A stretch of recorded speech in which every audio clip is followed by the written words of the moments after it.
Hello friends, എന്റെ ചാനലിലേക്ക് എല്ലാവർക്കും സ്വാഗതം. ഞാൻ ഇന്നിവിടെ ഉണ്ടാക്കാൻ പോകുന്നത് ഒരു ഹെൽത്തി ആയ ഒരു മിൽക്ക് ഷേക്കാണ്.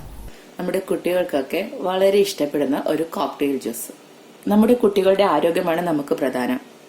ഈ ഒരു ജ്യൂസ് നമ്മുടെ കുട്ടികൾക്ക് നല്ല ഉന്മേഷവും നൽകും. പപ്പായ വെറുതെ കഴിക്കാൻ കുട്ടികൾക്ക് അത്ര താല്പര്യം ഉണ്ടാവില്ല. പക്ഷെ ഈ രൂപത്തിലാക്കി നമ്മുടെ കുട്ടികൾക്ക് കൊടുത്താൽ നമ്മുടെ കുട്ടികൾ വളരെ ടേസ്റ്റോടെ അത് കഴിച്ചോളും. നമുക്ക് നോക്കാം അതെങ്ങനെയാണ് ഉണ്ടാക്കുന്നതെന്ന്. ഞാൻ അതിന് ഇവിടെ എടുത്തിരിക്കുന്നത് പപ്പായ, പഞ്ചസാര, പൊമഗ്രനേറ്റ്, കാഷ്നട്ട്, മുന്തിരി, പാല്, പിന്നെ ഐസ്ക്രീം വേണം. വാനില ഐസ്ക്രീമാണ് ഞാൻ എടുത്തിരിക്കുന്നത്.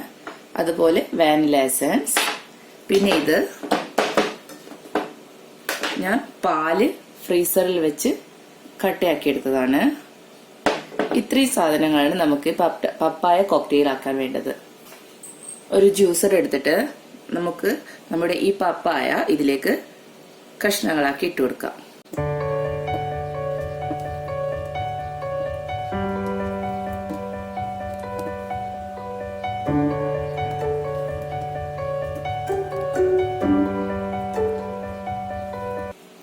വളരെ ഹെൽത്തി ആയ ഒരു ഡ്രിങ്കാണ്. നമ്മുടെ വീട്ടിലൊക്കെ പപ്പായ വെറുതെ കാക്കയൊക്കെ കൊത്തി കളയുന്നുണ്ടാവും. നമുക്ക് ഇനി മുതൽ ഇതുപോലെ നമുക്ക് കുട്ടികൾക്ക് ഉണ്ടാക്കി കൊടുക്കാം.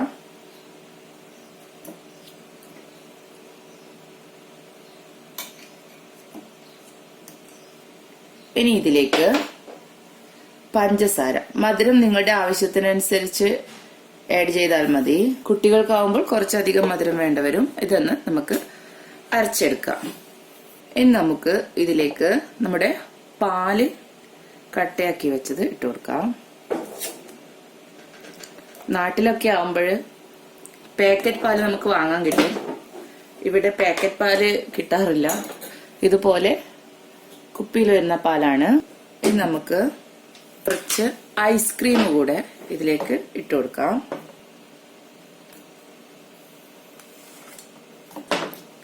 കുറച്ച് വാനില എസൻസ് കൂടെ, വാനില ഫ്ലേവർ ഐസ്ക്രീമാണ് ഞാൻ എടുത്തിരിക്കുന്നത്. വാനില എസൻസ് കൂടെ നമുക്കിനി ഇത് ഒന്ന് അരച്ചെടുക്കാം. പപ്പായ നല്ല തിക്കുള്ള ഒന്നാണ്. നമുക്കിനി അതുകൊണ്ട് ഇതിലേക്ക് അല്പം പാല് കൂടെ ആഡ് ചെയ്ത് കൊടുക്കാം.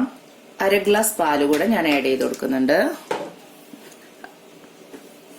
ഇതും നല്ലവണ്ണം മിക്സ് ചെയ്തെടുക്കാം. നമ്മുടെ പപ്പായ ജ്യൂസ് റെഡി ആയിട്ടുണ്ട്. ഇനി നമുക്ക് ഈ ഗ്ലാസ്സിലേക്ക് ഒഴിച്ചു കൊടുക്കാം. നല്ല തിക്കാണ്. കുറച്ച് ഒഴിക്കുക.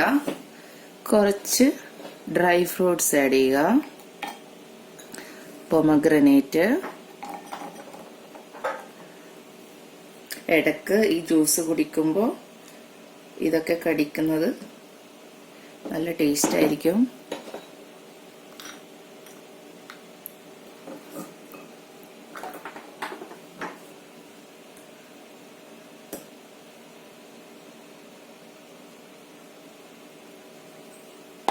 നമ്മുടെ ഹെൽത്തി ഡ്രിങ്കായ പപ്പായ കോക്ടെയിൽ റെഡി ആയിട്ടുണ്ട്. ഇനി നിങ്ങൾക്ക് വേണമെങ്കിൽ ഒരു സ്കൂപ്പ് ഐസ്ക്രീം കൂടെ ഇതിന്റെ മുകളിൽ ആഡ് ചെയ്ത് കൊടുക്കാം. ഇത് ഓപ്ഷണലാണ്, വേണമെങ്കിൽ ചെയ്താൽ മതി. അപ്പോൾ നമ്മുടെ പപ്പായ മിൽക്ക് ഷേക്ക് റെഡിയായി.